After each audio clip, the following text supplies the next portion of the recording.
Soal kali ini yaitu mengenai bab gaya dan gerak. Jadi di sini disajikan soal yaitu gaya gesek kadangkala merugikan. Oleh karena itu, gaya gesek ini diusahakan untuk diperkecil. Contoh tindakan untuk memperkecil gaya gesek itu adalah jadi di sini kita harus mengetahui terlebih dahulu mengenai gaya gesek. Jadi gaya gesek itu adalah gaya yang bekerja berlawanan arah dengan arah gerak benda. Jadi misalkan ini benda bergerak ke kanan misalnya, maka di sini ada gaya gesek. Nah, gaya gesek ini terjadi karena adanya interaksi antara permukaan benda dengan permukaan benda lain. Misalkan di sini ada permukaan. Nah, ini permukaannya kasar. Nah, ini kan ada gesekan. Nah, jadi gaya gesek ini terjadi karena adanya interaksi nih, interaksi antara permukaan benda dengan permukaan lain. Nah, jadi pada soal dikatakan bahwa gaya gesek itu kadangkala merugikan karena dapat menghambat suatu pergerakan.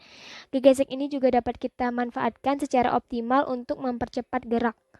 Untuk melakukan hal tersebut, kita memerlukan pendalaman ilmu fisika sehingga gaya yang merugikan tersebut dapat kita manfaatkan.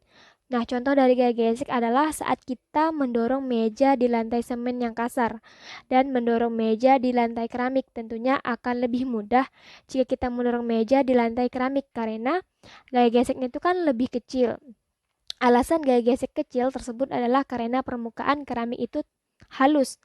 Nah, pada mesin juga terjadi gesekan pada umumnya. Setiap mesin itu diberi pelumas agar tidak terjadi gesekan besar yang dapat merusak mesin tersebut.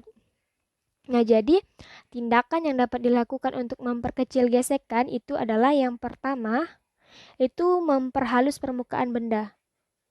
Memperhalus permukaan benda.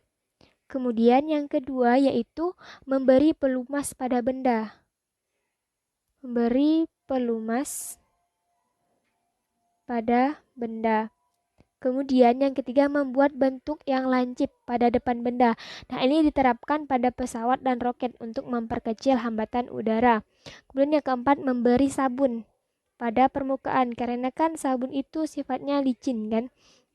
Nah, jadi kesimpulannya tindakan yang dapat dilakukan untuk memperkecil gesekan itu ada empat tadi, yaitu memperhalus permukaan benda, memberi pelumas, memberi bentuk lancip pada roket atau pesawat, dan memberikan sabun pada permukaan.